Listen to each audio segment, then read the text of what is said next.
Bismillahirrahmanirrahim. Assalamualaikum warahmatullahi wabarakatuh.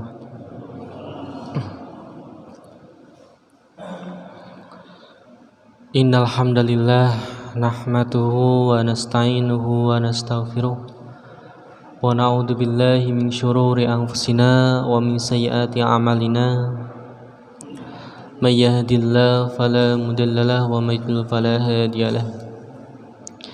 Asyhadu an la ilaha illallah wahdahu la syarika lah wa asyhadu anna Muhammadan abduhu wa rasuluh. Amma ba'd. Bapak Ibu yang dimuliakan oleh Allah Subhanahu wa taala, alhamdulillah, patut kita syukuri atas segala nikmat yang telah Allah berikan kepada kita, yang mana kita masih diberikan nikmat sehat, karena bisa dikatakan tidak semua orang itu bisa mensyukuri nikmat sehat. Terkadang kita baru mau bersyukur atas nikmat kesehatan yang diberikan kepada kita itu ketika kita sakit, baru kita sadar betapa nikmatnya sehat, baru kita mau bersyukur. Namun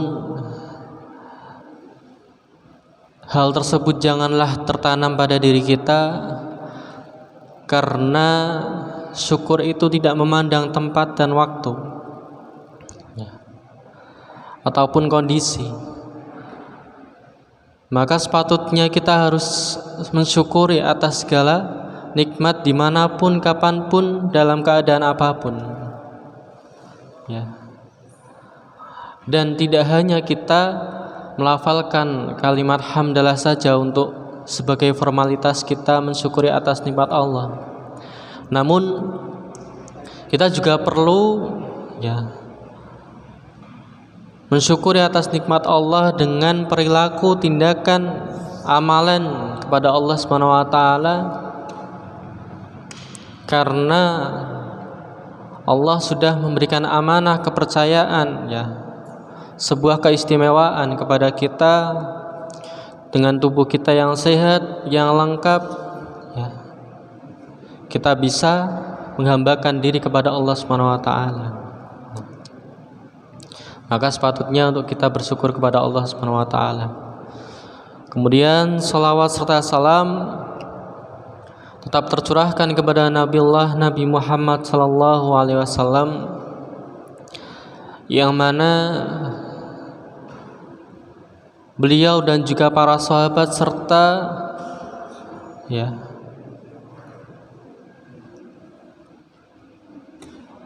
orang-orang salaf, orang-orang terdahulu,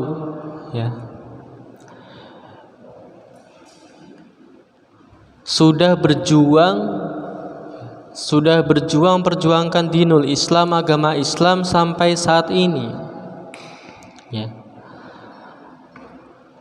Dampaknya sudah banyak sekali kita rasakan, lagi-lagi sudah banyak kita rasakan. Maka perlu kita lanjutkan dakwah beliau. Jangan sampai kok kita malah justru tergerus oleh zaman, tergerus oleh waktu, tergerus oleh kemajuan, karena itu sebuah tantangan untuk kita bisa melanjutkan atau mempertahankan dakwah Nabi Muhammad SAW, serta juga kita menjalankan apa yang telah disunahkannya,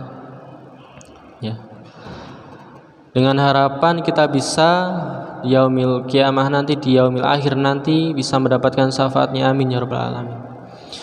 Bapak Ibu yang dimuliakan oleh Allah Subhanahu wa taala, pada kesempatan yang mulia ini sedikit kami sampaikan terkait dengan sifat yang perlu ditanamkan dalam hati kita, yang perlu ditanamkan dalam setiap aktivitas kita, keseharian kita, yaitu sifat sabar. Karena ya, memang melihat dari sekilas saja sifat sabar itu sering dianggap remeh. Namun dalam aplikasinya, implementasinya, aplikatifnya, ya, penerapannya itu secara tidak sadar saja kita terkadang merasakan berat ya untuk bisa bersabar dengan segala kondisi, dengan segala cobaan yang ada di dalam kehidupan kita. Segala problematika permasalahan hidup kita terutama ya. Sampai terkadang kita secara tidak sadar mengeluhkan ya.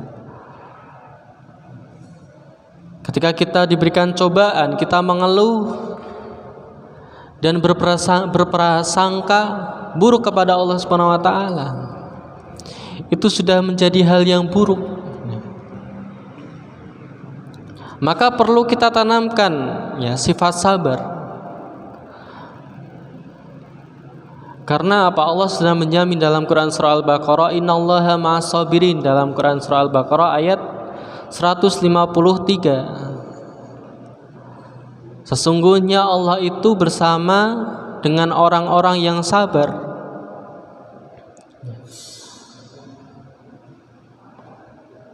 Dengan bukti tersebut, apakah kita masih ragu atau bahkan kita tidak mau ya untuk dibersamai Allah Subhanahu wa taala? Itu perlu kita renungkan. Padahal Allah sudah menjanjikan kepada kita, ketika kita sabar maka Allah senantiasa mendampingi kita, menaungi kita ya. Itu bukti yang sudah tersurat ya, karena sudah ada kebenarannya, bisa nampak, bisa terlihat, bisa kita dengarkan, bisa kita kaji. Kemudian dari segi ya, tauladan atau contoh yang bisa kita tiru, bisa kita terapkan dalam keseharian kita, sifat sabar dari para orang-orang terdahulu, para sahabat dari Nabi Muhammad SAW, bahkan dari nabi-nabi terdahulu ya. Memang kita sering kita keluhkan ya, ada yang beranggapan kenapa kita sering dibandingkan dengan Nabiullah, para nabi Allah Subhanahu wa taala, padahal kita tidak maksum ya. Seperti nabi-nabi Allah Subhanahu wa taala. Namun ya, mindset kita harusnya diperbaiki ya. Jangan sampai kok kita malah mengikuti mindset atau pemikiran seperti itu. Justru dengan adanya nabi, kenapa Allah turunkan nabi? Ya, maka itu sudah direncanakan, sudah dipersiapkan untuk kita contoh. Nabi-nabi terdahulu sebelum Nabi Muhammad pun bisa kita contoh ya. Dari segi sirahnya, sejarahnya, perjuangannya ya. Betapa kesabarannya itu sangat diuji pada zaman-zamannya. Nabi Musa alaihissalam diuji kesabarannya untuk menghadapi Fir'aun. Nabi Ibrahim alaihissalam diuji kesabarannya dengan menghadapi Namrud. Nabi Ayub alaihissalam diuji kesabarannya dengan keluarganya, dengan kondisi umatnya, dengan kondisi fisiknya, karena diberikan cobaan yang berupa sakit ya, sampai tidak bisa apa-apa. Kemudian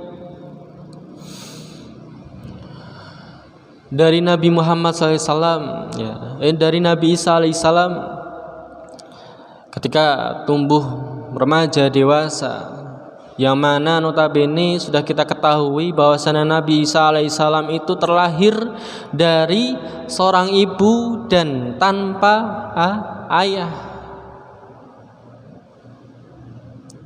Kalau kita simak benar-benar, kita teliti benar-benar, ya, jikalau Nabi Isa alaihissalam tidak kuat, tidak sabar, psikisnya itu malah justru goyah, ya.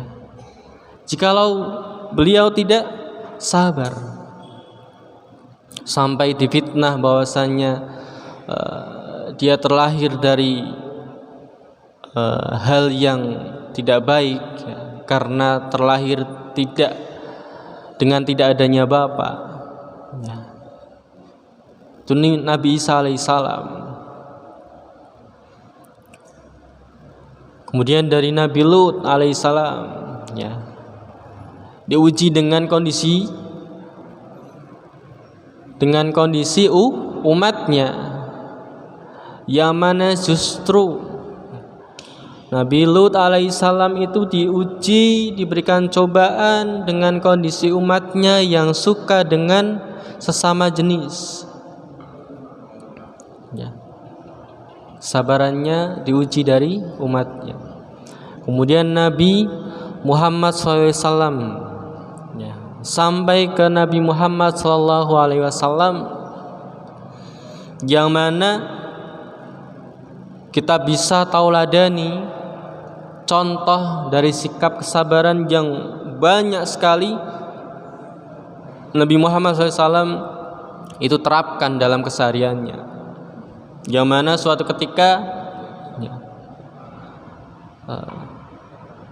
Nabi Muhammad SAW itu pernah dicaci maki, ya, di hadapannya langsung. Namun Nabi Muhammad SAW malah justru memberikan perilaku yang baik, ya, tindakan yang baik kepada orang tersebut, memberikan makan, ya. Mungkin kita sudah familiar dengan sirah ini, kisah ini. Nabi Muhammad SAW itu pernah, ya, selalu memberikan atau melakukan hal yang baik, yakni memberikan makan kepada seorang Yahudi buta ketika berada di tengah-tengah pasar. Suatu ketika ada seorang Yahudi buta yang kemudian Nabi Muhammad SAW itu ketahui, lalu, ya, Nabi Muhammad SAW malah justru memberikan makan kepada dia sampai disuapi, ya, tidak disuruh makan sendiri, tapi disuapi oleh Nabi Muhammad SAW setiap hari, ya. Namun perilaku apa yang dilakukan oleh orang Yahudi tersebut, orang Yahudi buta tersebut, ya, justru orang Yahudi buta tersebut malah mencaci maki seorang Nabi Muhammad SAW, ya, memberikan celaan, omongan yang buruk, mengata-ngatai Nabi Muhammad SAW. Kalau kita saja ketika kita diberikan omongan yang tidak baik kepada seorang itu sudah, ya, tipis banget kesabaran kita, ya. Tapi ini bisa kita contoh untuk kita terapkan di kehidupan kita. Dicaci setiap harinya, ya, namun tetap memberikan makan sampai Nabi Muhammad SAW itu wafat. Kemudian diteruskan oleh Abu Bakar As-Siddiq menanyakan kepada Siti Aisyah, ya, sunnah apa yang belum saya lakukan untuk bisa, ya, melanjutkan apa-apa yang telah dilakukan Nabi Muhammad SAW untuk saya teruskan. Ada satu yang belum kamu lakukan, kata Siti Aisyah kepada Abu Bakar As-Siddiq, yakni Nabi Muhammad SAW selalu memberikan makanan kepada Yahudi buta di pasar itu. Ketika Abu Bakar As-Siddiq pun sudah menyanggupi untuk melakukan amalan tersebut, Abu Bakar As-Siddiq kaget bukan main, karena Yahudi buta itu selalu mencaci, walaupun padahal ya Nabi Muhammad SAW itu sudah wafat. Ya. Abu Bakar As-Siddiq pun sempat menahan amarahnya, sempat akan terselut amarahnya ya. Namun kagum dengan sikap Nabi Muhammad SAW selama hidup menghadapi orang seperti ini, tapi tetap sabar bukan main. Akhirnya tetap menyuapi orang Yahudi buta tersebut, sampai orang Yahudi buta itu kenal ya, kalau ini yang memberikan makan ini beda orang, bukan orang yang seperti biasa Nabi Muhammad SAW. Kemudian Yahudi buta itu menanyakan, kamu ini siapa? Mana orang yang seperti biasanya itu memberikan makan kepada saya? Akhirnya Abu Bakar As-Siddiq beliau menjelaskan bahwasannya orang yang selama ini kamu caci maki, kamu cela, itu adalah orang yang selalu memberikan makanan kepada kamu. Yahudi buta tersebut pun langsung singkatnya menyesali dan mau masuk Islam. Ini bukti tingkat kesabaran yang bisa membuahkan ya kesadaran pada diri seorang. Dari kisah-kisah tersebut, sirah tersebut, kemudian bukti yang Allah berikan di dalam Quran surah Al-Baqarah tersebut tentang sabar, itu bisa kita pakai sebagai dasar untuk kita menerapkan kesabaran di dalam aktivitas kita, keseharian kita. Memang ada yang menyebutkan ya, kita bisa membalas ketika kita diperlakukan buruk seseorang, kita bisa membalas orang tersebut, namun yang setimpal, yang setara, yang sama, tidak boleh lebih. Kalau kita dicubit, ya rasanya harus sama. Kita diperlakukan buruk, ya harus sama, tidak boleh lebih. Jikalau lebih itu sudah dikatakan zalim. Maka dari itu sikap yang bisa, yang lebih baik untuk kita lakukan adalah kita hanya bersabar. Bahkan lebih-lebih kita bisa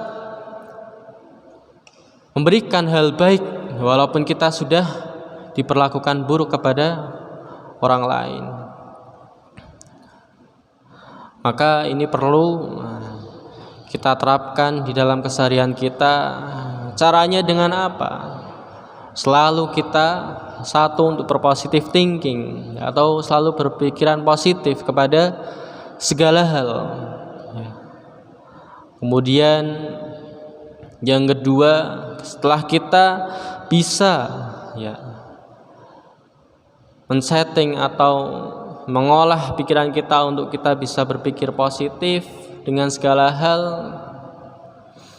selanjutnya kita bisa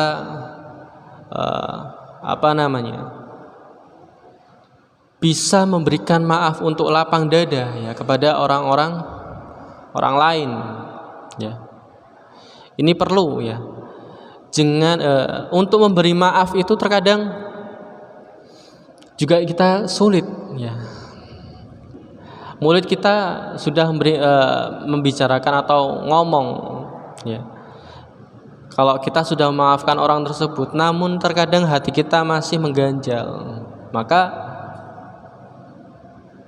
secara tidak sadar kita pun belum bisa sepenuhnya untuk memaafkan orang-orang yang telah melakukan keburukan kepada kita ya. Maka syaratnya coba kita lapang dada. Kemudian yang terakhir, selalu memasrahkan segala urusan kepada Allah Subhanahu wa taala, baru kita bisa menerapkan rasa sabar, sifat sabar di dalam keseharian kita. Ketika kita sudah sabar di dalam segala urusan, di dalam segala problematika, cobaan, hidup kita akan terasa tenang, ya, nyaman, aman, ya. Karena apa? Dekengan kita itu bukan orang, ya, ya. Dekengan itu bukan dekengan kita itu bukan makhluk sama kita, namun dekengan kita itu langsung dari Allah Subhanahu wa taala. Ya. Tadi Allah katakan Allah itu selalu bersama kepada orang-orang yang sabar. Maka kita pasrahkan urusan segala cobaan itu, kita pasrahkan, tawakal kepada Allah Subhanahu wa taala. Ya. Ketika kita diperlakukan buruk, ya, kita ingin membalas perlakuan tersebut, ingat, ya, yang di atas itu Maha tahu. Maka saya serahkan kepada yang di atas. Kalau bisa kita berikan perlakuan baik, atau kita balas dengan perlakuan baik, amalan baik kepada orang tersebut. Insya Allah, ya, seperti yang dicontohkan Nabi Muhammad SAW, itu bisa menggetarkan orang yang telah memberikan perlakuan buruk itu kepada kita, bisa tersadar dan bisa, ya, menyadari kesalahan-kesalahannya dan langsung berbuat baik kepada kita. Bapak Ibu yang dimuliakan oleh Allah Subhanahu wa taala, mungkin tidak banyak yang dapat saya sampaikan. Mungkin ini bisa menjadi pengingat kita, ya, tadkirah kita atas, ya, sifat yang bisa kita terapkan, sifat-sifat baik yang bisa kita terapkan di keseharian kita. Itu juga memberikan manfaat untuk kita terhindar dari penyakit hati, ya. Banyak sekali penyakit-penyakit hati yang secara tidak sadar kita sudah terjangkit penyakit tersebut, mulai dari sombong, congkak, dengki, iri kepada orang lain. Itu kita bisa salah satunya membentengi diri kita itu dengan sifat-sifat baik, termasuk sifat sabar. Walaupun masih banyak sifat-sifat baik yang bisa kita lakukan seperti ikhlas dan lain sebagainya, namun mungkin sedikit demi sedikit, ya, untuk kita bisa ikhtiar itu kita tidak bisa secara langsung bersamaan, tapi memang itu bisa, ya, mohon maaf, itu bisa dilakukan, cuman berat untuk kita, ya. Maka kita bisa ikhtiar atau berusaha sedikit demi sedikit untuk memperbaiki diri kita. Bapak Ibu yang dimuliakan oleh Allah Subhanahu wa taala, semoga kita bisa, ya, diberikan diridhai oleh Allah Subhanahu wa taala untuk yang pertama selalu berada di jalan Allah Subhanahu wa taala, dan yang kedua kita bisa termasuk ke dalam orang-orang yang sabar di dalam dunia dan juga sebagai bekal untuk kita di akhirat nanti. Amin amin ya rabbal alamin. Marilah kita tutup, ya, kajian malam hari ini dengan doa kafaratul majlis. Bismillahirrahmanirrahim. Subhanakallahumma wa bihamdika asyhadu an la ilaha illa anta astaghfiruka wa atubu ilaik. Akhirul kalam, apabila ada salah ucap, salah kata, saya mohon maaf. Apabila ada kebenaran, itu datangnya dari Allah. Nun wal qalami wa masturun. Assalamualaikum warahmatullahi wabarakatuh.